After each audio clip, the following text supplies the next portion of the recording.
A ver, Rosemary, ¿me logras escuchar? Sí, Miss. Rosemary, Dime, ¿qué Miss. tipo de lenguaje usaban los románticos en esa época? Eran realistas, Miss. A ver. Estamos hablando del romanticismo.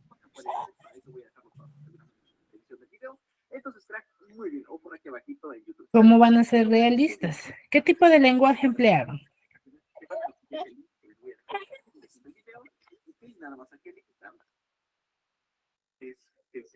Discúlpeme, pero no lo recuerdo. Y a ver, ¿qué recuerdas de la clase pasada?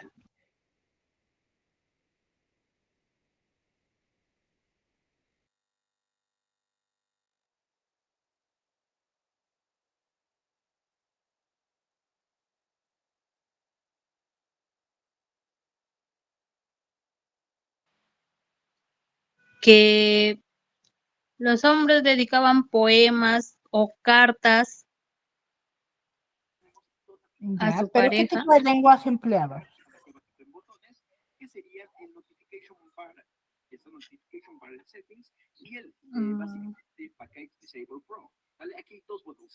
Si eran No los románticos, ¿qué recuerdo. sería el lenguaje? A ver, manifiéstame lo que tú recuerdes de la clase. A ver, ¿de qué hemos hablado? De los poemas, de que escribían cartas Ya, dedicadas a la persona que amaba. ya, eso, por ejemplo, pertenece a la obra más importante del romanticismo. ¿Cuál es? La carta que escribió a Charlotte. Ya, ¿cómo se llamaba la obra? A ver, ¿quién le puede ayudar a Rosemary? Va recordando un poco de uno de los representantes del romanticismo.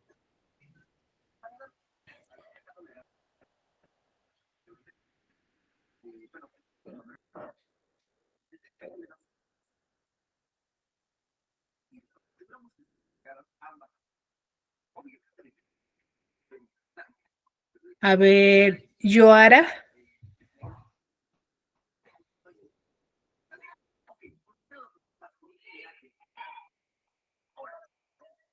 Yoara. Recuerden que la participación es sumamente importante, chicos. Es de acuerdo a ello que se les registra la asistencia. A ver, ¿quién más está en clases? Catherine.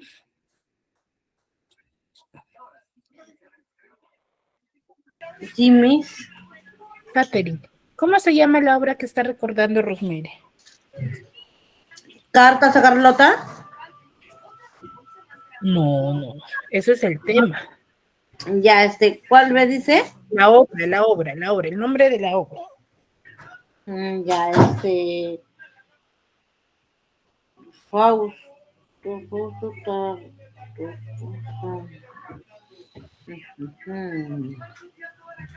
¿Cómo se denomina la obra?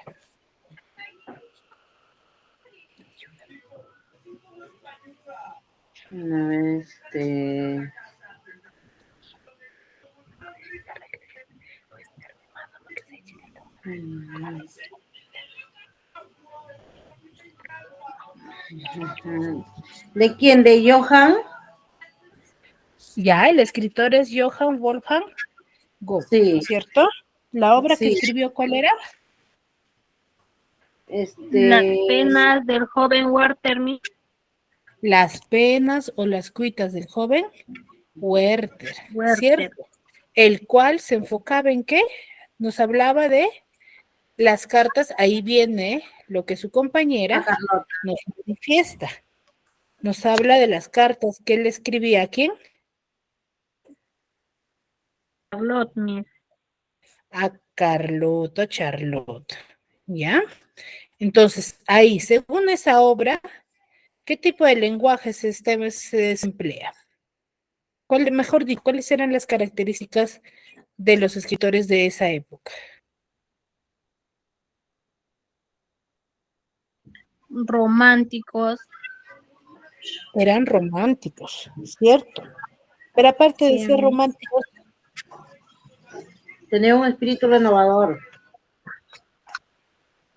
¿Cómo? Tenía un espíritu renovador. Exacto. ¿Ya? A ver, vamos a recordar. Veo que no estuvieron bien atentos o bien no me entendieron, chicos. Y eso es fundamental, ¿ya? A ver, una de las características que manifestábamos la clase pasada referente al romanticismo es que tenían un culto a la libertad. ¿A qué nos referimos? ¿A qué nos referimos con que ellos tenían culto a la libertad? ¿A qué se referían? ¿Que eran libres? ¿Eran libres? ¿A eso será?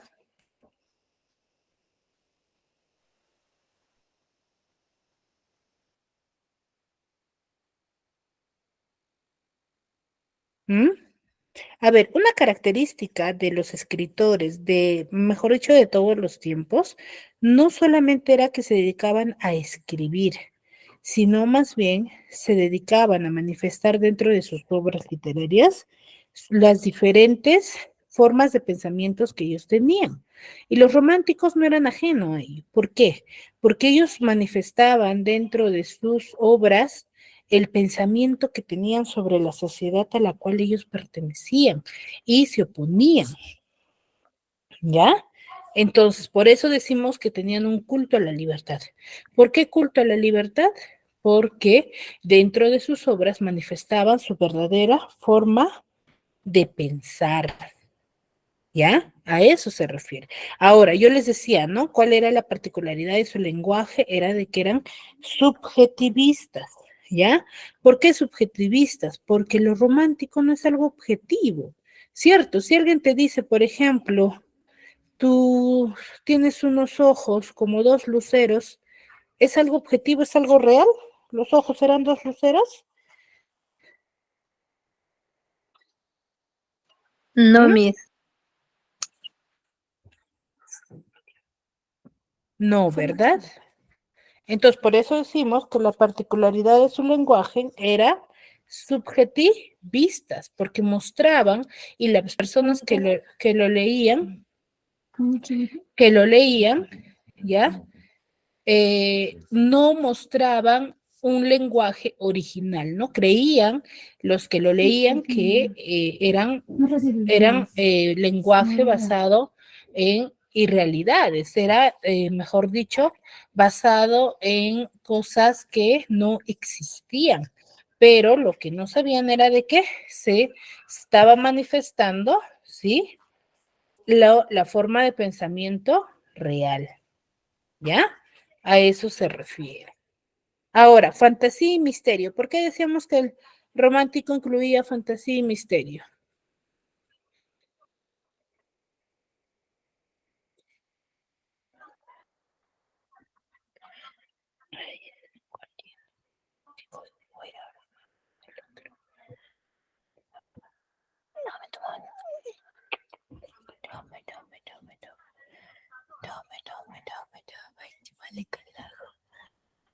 Porque él escribía algo que él se imaginaba, Miss. Algo de fantasía. Exacto, fuera de la realidad, ¿ya? Y tenían una atracción por el pasado medieval, ¿no? Por sus costumbres. Y una revaloración de la nacional. ¿Por qué decimos revaloración de lo nacional?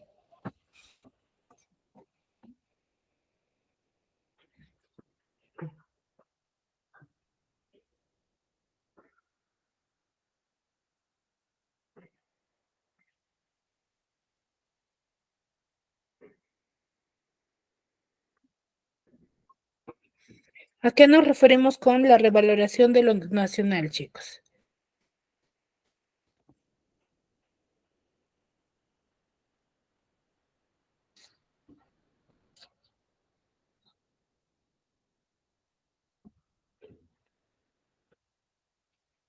Valorando lo nuestro. Claro, ellos valoraban su forma de vida o la cultura dentro de su época. ¿Dónde surgió? De Alemania. Las costumbres de Alemania lo manifestaban, sí, dentro de sus obras literarias, ¿ya? Y aspiración a un mundo superior, ¿a qué se refiere?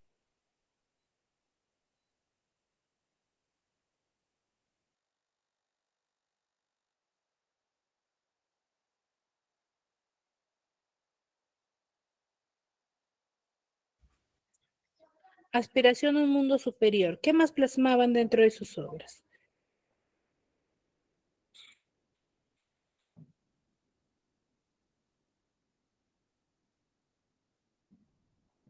A ver, Susana. Aspirar lo que no tenía en esa época. No. ¿Qué nos dice ahí? Aspiración a un mundo superior, a llegar a la salvación, chicos. Mejorar, ¿no? Tener algo mejor, superior que tenían. No, no, el mundo superior hace al más allá, ¿ya?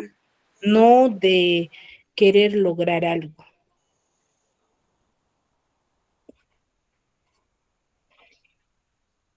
¿Y chicos? ¿Van recordando o no? A ver, chicos, yo bien claro, en cada clase se les manifestaba o se les manifiesta de que me deben de manifestar si tienen dudas, para que no haya ese tipo de inconvenientes. ¿Mm? Ustedes en el momento de clase les consulto y me dicen, sí entendí, todo entendí. Pero cuando les pregunto sucede esto, ¿y eso a qué se debe?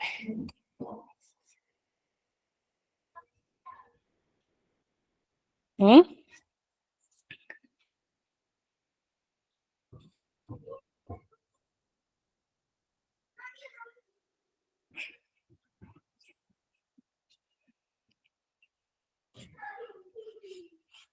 ¿Mm? Muy bien, entonces, la clase pasada hemos hablado ya de un realismo, ¿cierto? De cómo ellos plasmaban sus formas de vida dentro de sus obras, ¿ya? El día de hoy vamos a hablar de lo contrario. ¿Cuál será lo contrario a lo realista?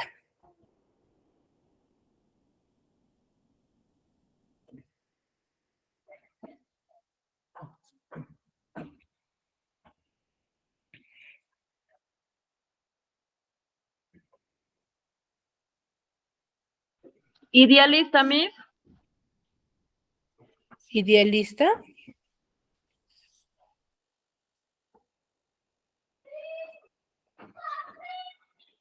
Irrealista. Irrealista, ya va por ahí. Pero si yo digo irrealista,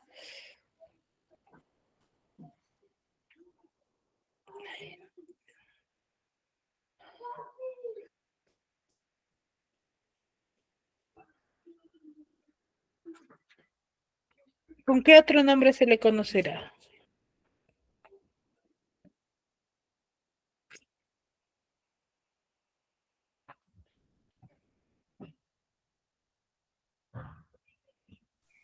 Pesimista, Miss. No, no, está bien la idea que tú manifestabas. Lo contrario a hacer algo romántico, hace un momento me manifestaban. Vamos a hablar el día de hoy del realismo, ¿ya? Vamos a hablar del realismo. ¿A qué nos referiremos con el realismo? ¿De qué creen que nos hable dentro de esta época?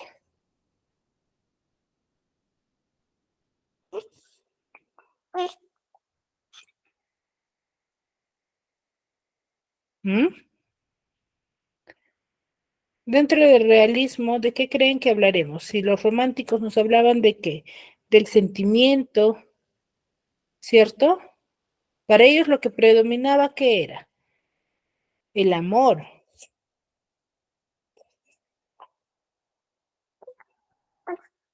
¿cierto? ¿O no predominaba el amor, chicos?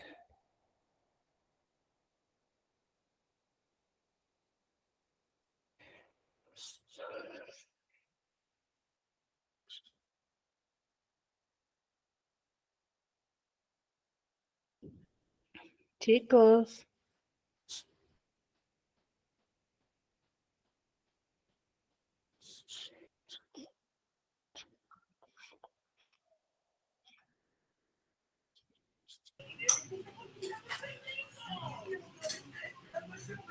¿Mm?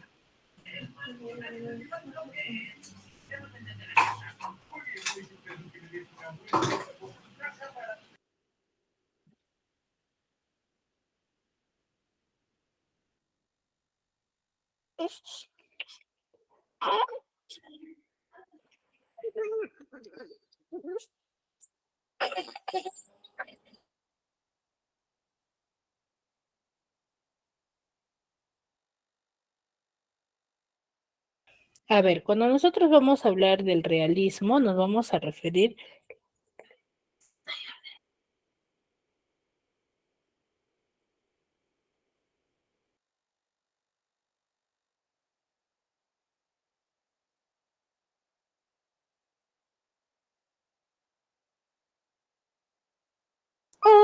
sí, es porque sabes que se queridito.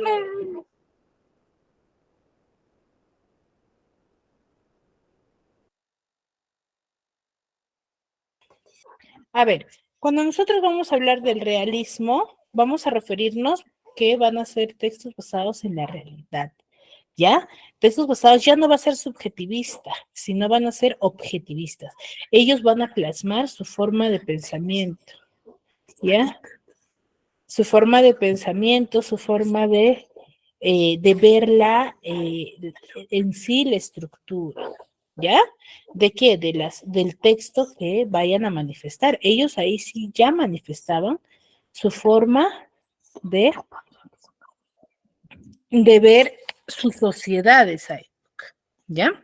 Uno de ellos es el que vamos a hablar de Stendhal, ¿ya?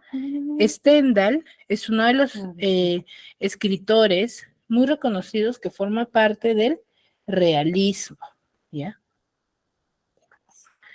Por ejemplo, nos dice, señores, una novela es un espejo que se pasea por un ancho camino. Tan pronto refleja el azul del cielo ante vuestros ojos, como el barro de los barrizales que hay en el camino. Y el hombre que lleva el espejo en su cuébano será acusado por ustedes de ser inmoral. Más justo sería acusar al largo camino donde está el barrizal, y más aún al inspector de caminos que deja el agua estancarse y que se formen barrizales. ¿Ya? Dentro del realismo, recuerden que todo es todo movimiento literario que nos va a dar a conocer no solamente la forma de escritura, sino más bien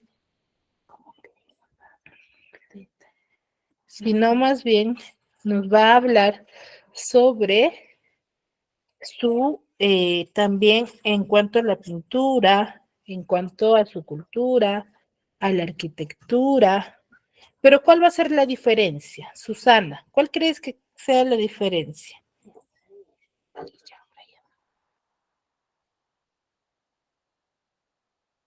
No entendí, mis. No, a ver, concéntrate, Susana.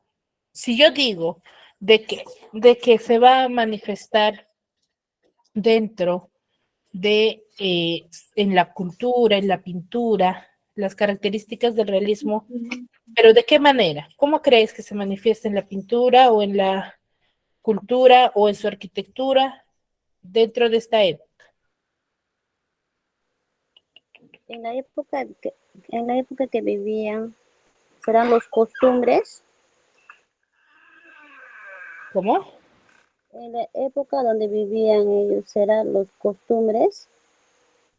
No, te descontextualizaste. A ver, cuando yo me refiero de que las características de un movimiento literario no solamente va a formar parte, o sea, si yo te digo algunas características y te hablan y llevas, por ejemplo, el curso de pintura y te muestran cultura realista, pintura realista, te van a dar las mismas características que ya yo te estoy manifestando en la literatura.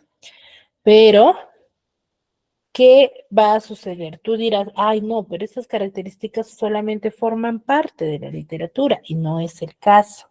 sino más bien se van a presentar de acuerdo a su propia característica. Por ejemplo, en la pintura, ¿cómo mostrarán algo real? A través de sus dibujos, de los colores que empleaban, ya las características van a tener un giro en ello. ¿Ya? ¿Qué nos dice? El nombre realista se va a aplicar a la pintura que empieza a surgir en Francia, ¿ya? ¿A partir de qué año? En el año de 1830, ¿ya? El realismo pictórico, dice, no tiene un estilo definido, o sea, no es algo que yo observe y que tenía que seguir con un patrón, no es el caso, ¿ya? Que tenían visión por lo cotidiano, como Gustave Courbet, que plasmaba, ¿sí?, lo que observaba, lo que veía dentro de la época, o visión de caricaturesca, ¿no? Y visión lírica, de la forma como ellos observaban su, su formato en esa época, ¿ya? Ahora, dentro del realismo literario, nos vamos a referir en el siglo XIX, que también va a surgir, o la cuna del realismo va a ser Francia, en la década de los años 30, y va a tener su máxima expresión en la novela realista, mejor dicho, su máxima expresión o su máxima difusión que se vaya a mostrar va a ser en la novela y se va a desarrollar en la segunda mitad del siglo XIX. ¿Cuál es el objetivo de estos escritores de esta época?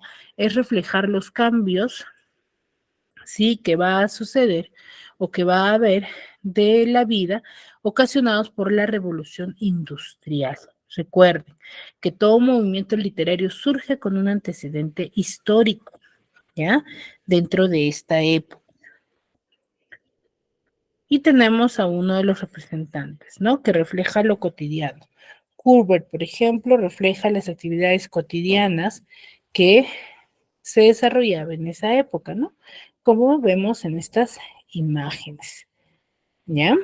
Él manifestaba lo cotidiano dentro de la pintura, por si se percata. De ahí tenemos a Daumier, que nos manifiesta el sarcasmo, la caricatura y la denuncia, llena de sarcasmo, ¿no? Y acá tenemos algunos abstractos. Por ejemplo, el plasmaba lo de la burguesía, ¿no? Cómo es que se presentaba, sí, que era la base social de los lectores de esta época. Y la nueva novela los adopta como protagonistas, ¿no? Como protagonistas principales. Por ejemplo, la ciudad va a ser para ellos como un hábitat de la clase burguesa, ¿no? Que es una novela urbana. Relato del enriquecimiento, la decadencia de las familias burguesas en la época del capitalismo mercantil que se desarrollaba. El matrimonio burgués como núcleo del conflicto, el interés económico, la sentimentalidad de la mujer, el adulterio e infidelidad van a ser temas sumamente importantes o más frecuentes dentro de las novelas, ¿no? Y otro gran representante de esta época va a ser Honor de Balzac, que en su obra, sí, va a plasmar ideas respecto a la comedia humana, que se va a proyectar incluso con 85 novelas escritas. ¿Ya? Balzac va a agrupar sus novelas en series, en escenas de la vida en provincia, como era la existencia provinciana de esa época, cómo eran las costumbres, escenas de la vida privada, escenas de la vida parisina y los parientes pobres, ¿no? Como, mejor dicho, las diferentes clases sociales que se desarrollaba dentro de esta época.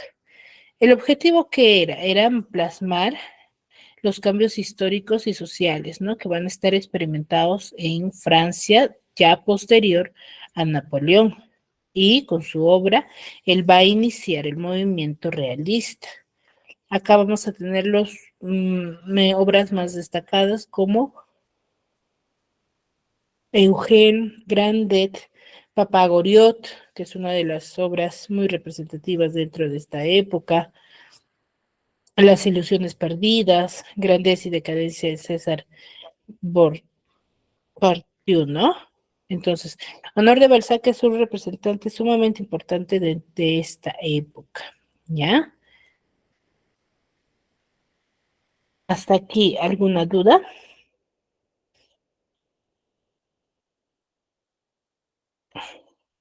Miss, todo lo que has presentado en la pantalla está en el módulo porque yo no encuentro. A ver, lo del módulo recién lo voy a hacer. Les estoy dando una pequeña introducción, chicos. Ay, a Miss, disculpa, yo estaba buscando en el módulo. ¿Ya? Por eso es que yo primero les pregunto, sí, para ellos saber qué tanto conocen del tema, ¿no? Y por eso es que muchos se han quedado calladitos, pues, ¿no? Porque no han encontrado la información, sino ustedes responden lo que está en el módulo. Y la idea es que me respondan de su forma de cómo ustedes ven, ¿no? Si yo te digo, por ejemplo, realista, ¿qué te imaginas? ¿Qué piensas? ¿Qué crees que sea? A eso me refiero, con tus términos propios, con tus definiciones propias.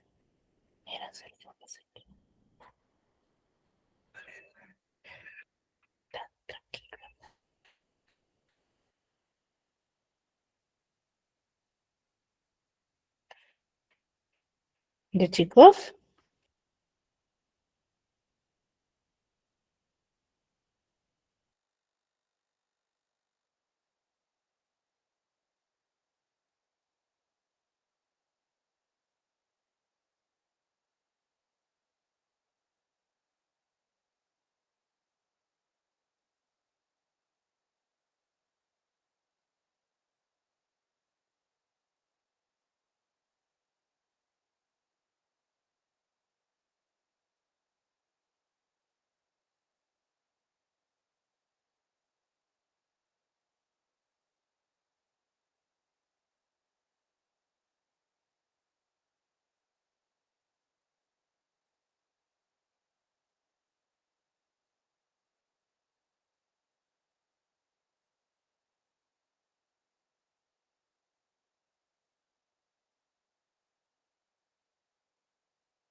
¿Ya? Muy bien, ahora, cuando nosotros vamos a hablar del realismo, eso tenemos como antecedentes, ¿no? Recuerden, ¿dónde surge? Les dije.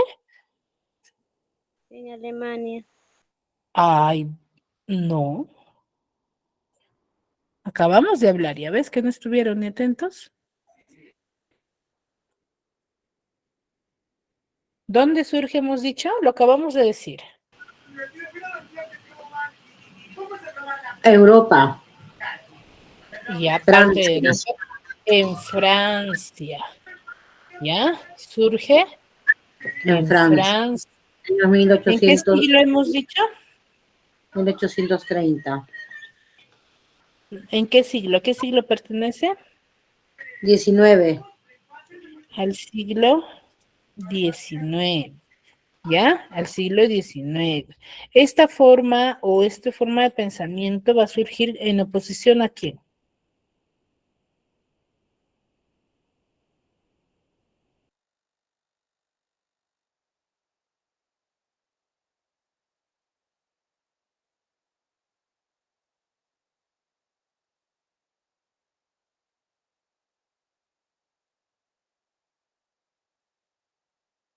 ¿Ya? Ahora, esta forma de pensamiento de los realistas va a surgir en oposición ¿a quién? Al romanticismo. ¿Ya? ¿Por qué? No me molestes que llore. ¿Ya? Va a surgir en oposición al romántico porque el romántico, ¿qué tipo de lenguaje manejaba? Manejaba un lenguaje subjetivo. Objetivo. Objetivo, Miss. Subjetiva, basada en irrealidades, algo subjetivo, mientras que los realistas ya no eran subjetivistas, sino eran ya objetivistas, ¿ya? Ellos van a reaccionar al liberalismo y van a hacer el socialismo científico. ¿Qué quiere decir ello? Los avances científicos van a surgir dentro de esta época, ¿ya? Y va a haber muchas, se podría decir, manifestaciones científicas que van a ser o van a formar parte de las historias de la época. ¿Ya? Acá vamos a tener a grandes escritores, como les he dicho, a Balzac, a Honoré de Balzac, a Tolstoy, a Émile de Zola, a Flaubert, ¿sí? Pero cada uno de ellos van a contar con una característica propia del realismo. Tolstoy va a describir al hombre por el lado pesimista, despiadado, ¿sí? De la época, ¿no? Tal y como era el hombre realista de esa época, ¿no? Y Zola va a manifestar o se va a convertir en el centro viril, ¿no? En manifestar historias. Y Balzac muestra la crueldad de la sociedad.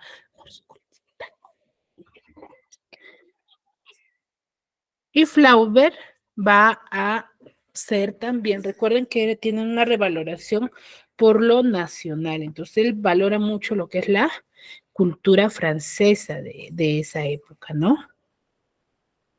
Ahora, sus características sí son propias del realismo. Uno va a mostrar la objetividad realista, lo que va a predominar acá será los sentimientos o la razón. La razón, Miss. La razón, ¿ya? ¿Ya? Va a predominar lo que es la razón, más no los sentimientos, ¿ya? Ahora, ¿por qué van a tener preferencia? Les dije hace un momento.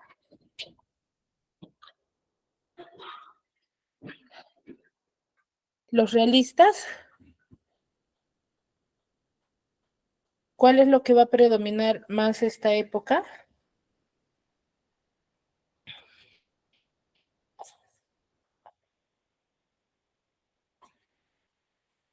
¿Qué tipo de género literario va a predominar?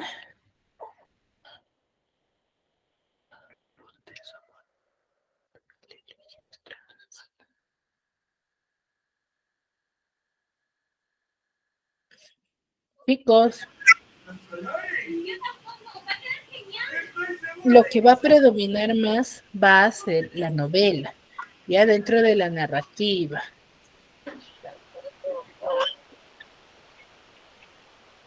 ¿Ya? Dentro de la narrativa, ¿sí? Va a haber una crítica en base a la moral. Recuerden que hay uno de los escritores que manifiesta qué cosa, la forma de pensamiento de la burguesa y estaba en oposición, ¿no? Y nos da a conocer las formas de liderazgo que tenían estos hombres de esta época, ¿no? Y las tres etapas, ¿no? La alta burguesía, baja burguesía, ¿cierto? Como en toda sociedad, ¿ya?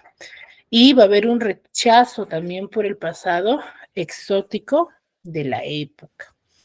Otro de los representantes más importantes de esta época que vamos a tener va a ser no solamente Honoré Balzac, como Stendhal, Gustavo Flaubert, que ya les he mostrado, ¿no? Sino vamos a tener también, ¿sí? A Fedor Dostoyevsky. ¿Han escuchado hablar de este escritor?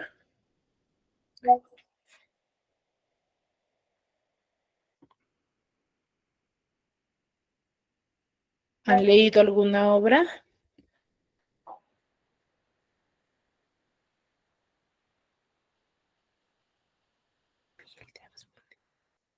Bueno, me parece que no. Fedor Dostoyevsky es un escritor realista que va a pertenecer a esta época. Él nace en el año 1821 en Moscú y muere en San Petersburgo en el año de 1881. Él va a ser educado por su padre, ¿sí? Que era un médico muy, se podría decir, muy prepotente, muy brutal, ¿sí? En el cual va a encontrar cariño y protección en su madre, ¿ya? El que él se comunicara, ¿sí? De una manera muy despótica, muy, muy brutal con él, va a hacer cambios dentro de la época, ¿no? Y él va a plasmar esta forma de pensamiento en sus obras literarias. Es un novelista ruso, representante y gran representante de la literatura realista, ¿ya? Y él es el genio, se le considera genio de la narrativa europea. Él en el año 1849 va a ser condenado a muerte por tener muchas colaboraciones en grupos liberales. ¿Por qué va a ser condenado? ¿Por qué? Porque la burguesía no dejaba plasmar la forma de pensamiento que el pueblo tenía, ¿no? Porque el pueblo se encontraba en contra de la sociedad y la política que ellos tenían. Entonces, había acciones revolucionarias y dentro de ellos se encontraba Fedor Dostoyevsky, ¿ya? Él es indultado momentos antes de la hora fijada para su ejecución, ¿sí? En el cual va a estar en presidio 4 años en Siberia, ¿sí? Esta experiencia que él va a tener lo va a plasmar, ¿sí? En la obra Recuerdos de la Casa de los Muertos, ¿ya? El plasma, qué es lo que vivió en Siberia y cómo él. Ya en libertad, él va a ser incorporado a un regimiento de tiradores siberianos y va a contraer matrimonio con una viuda, que el cual tenía muy pocos recursos, ¿no? Que era María Betripna Isaí. Los nombres son un poco raros debido a el lugar donde surgen, ¿no? Y con el transcurso del tiempo, él, por lo que vamos a ver, va a plasmar todas sus historias que él va a tener dentro de su época de vida, ¿no? Él, la mayoría de escritores va a plasmar en sus obras literarias su forma de vida, las formas como ellos tenían, las experiencias con las que contaban, ¿ya? Y una de sus grandes obras más representativas es Crimen y Castigo, el cual es una obra que va a tratar o narra la historia de un estudiante de Derecho que, con el nombre de Rodion Raskolnikov, el cual él se va a ver obligado a dejar la carrera de Derecho por no tener recursos económicos, en el cual este inconveniente va a hacer que en el muchacho surjan diferentes formas de pensamiento de conseguir dinero, ¿sí? En el cual le va a llevar a cometer un crimen, ¿ya? En el cual él va a matar a su usurera, ¿ya? La persona a quien le prestaba dinero y también se aprovechaba de lo que hacía con él, ¿no? Para así quedarse con su dinero, ¿sí? De la usurera, ¿ya? Esto es una obra sumamente representativa, el cual va a mostrar la moral del hombre de esa época, ¿sí? Del siglo XIX, y cómo se desarrollaba la justicia y quién era la salvación, ¿no? La salvación era ahí una mujer también. ¿Qué tenemos dentro de sus personajes? Tenemos a Raskolnikov, a Sonia, a Dunia, a la vieja usurera, ¿sí? A la hermana de la usurera, que van a ser personajes sumamente importantes dentro de la Raskolnikov, es el personaje principal, que es el estudiante de Derecho. Sonia es la joven de 18 años, ¿sí? Que va a estar, va a conocer a Raskolnikov, ¿no? Dunia es la hermana de Raskolnikov, y la vieja usurera, ¿no? Que va a ser descrita dentro de la obra como una mujer fea, una mujer bastante desarreglada, ¿ya? Y la hermana de la usurera, que era una costurera muy distinta a ella, ¿ya? Acá les voy a mostrar un pequeño video respecto a esta historia. Hola a todos, el día de hoy nos vamos a poner bien criminales con Crimen y Castigo de Fyodor Dostoyevsky. Acompáñenme. ¿Me confirman el audio, por favor?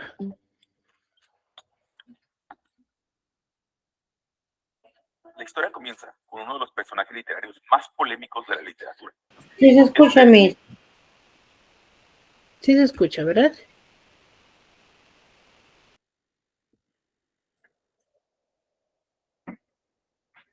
un estudiante universitario de San Petersburgo que tenía muchos problemas económicos. Por alguna razón, Rodia está contemplando cometer un crimen, pero no sabe el crimen que va a hacer. Y sale de su casa y se dirige a la casa de una vieja avara usurera llamada Elena Ivanovna, con la intención de pedirle un préstamo para comprar un reloj. Al siguiente día se mete a una taberna y escucha a un estudiante diciendo que este mundo sería mejor si esa vieja usurera estuviera muerta, puesto que se aprovecha de los pobres y abusa de su hermana Lisbeta. Esa misma noche, mientras caminaba por la calle, se entera de que la vieja usurera estará sola en su apartamento el día siguiente. Ese día sale de su casa, toma un hacha, va a la casa de la vieja usurera y ¡pum!, que la mata a sangre fría. Y justo cuando se encontraba husmeando el dormitorio en busca de dinero, entra la hermana Lisbeta y como no puede haber testigos en el crimen que cometió, ¡pum!, mata también a la hermana. Y Rodia logra escapar antes que llegue la policía. Pasan varios días y Raskolnikov vive agobiado con delirio de persecución y pesadillas a causa de su crimen. Un día le llega la noticia de que un detective con el nombre de Porfirio Petrovich quiere hacerle preguntas. Lo que no sabe Raskolnikov es que la cita a la estación de policía no es relacionada con los homicidios que él cometió, sino que la casera quiere cobrarle el dinero que debe del alquiler. Por un momento Rodia piensa en confesar su crimen, pero no lo hace. Por casualidad el detective le menciona el homicidio de la vieja usurera y Rodia de los nervios se desmaya. El delirio de persecución de Rodia se sale de control y comienza a afectar su salud, sufriendo de insomnio por la tensión nerviosa que esto le ocasiona. Para calmar su alma de tanto tormento, busca consuelo a manos de una joven llamada Sonia Marmeladora. Sonia, aunque una prostituta, está llena de virtudes cristianas y solo se conduce en la profesión por la pobreza de su familia. Un día Rodia, mientras pasaba tiempo con Sonia, le obliga a leer la historia bíblica de Lázaro para reconfortar su alma. Mientras la novela avanza, Raskolnikov se presenta con el detective Porfirio, quien empieza a sospechar de que él es el asesino.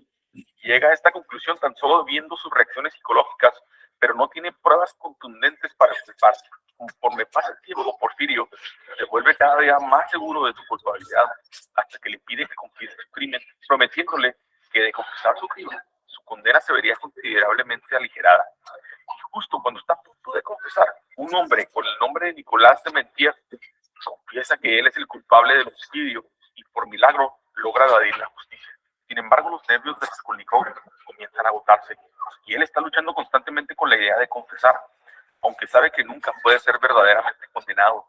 Se dirige a Sonia por apoyo y finalmente le confiesa todo su crimen a ella. Rodia en este punto de la novela está completamente desgastado y Sonia, viendo su sufrimiento, lo empuja a confesar su crimen, diciéndole: ve a la primera esquina, saluda a la gente, besa la tierra que has mancillado con tu crimen y di en voz alta para que todo el mundo te oiga: soy un asesino.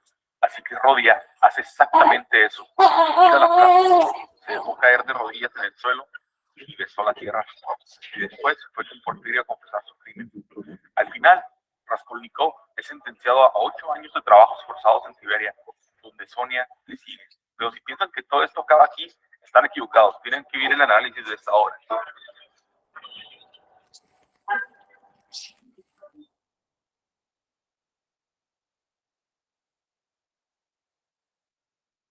Hola a todos. A pesar de su título, hace exactamente.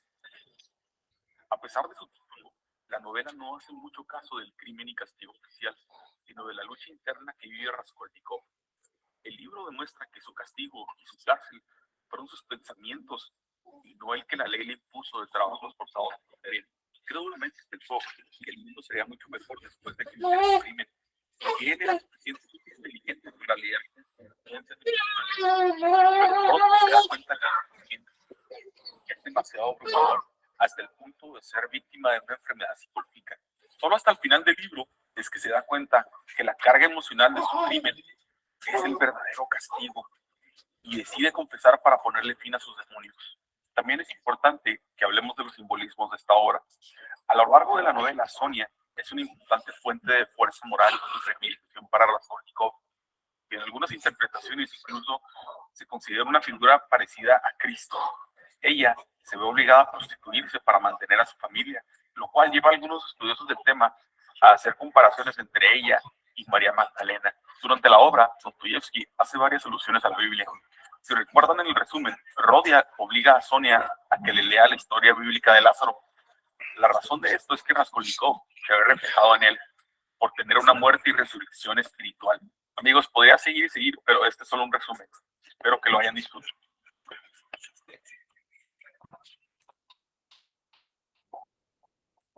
Muy bien, chicos. Hasta aquí. ¿Alguna duda, alguna consulta? ¿Qué les pareció la historia?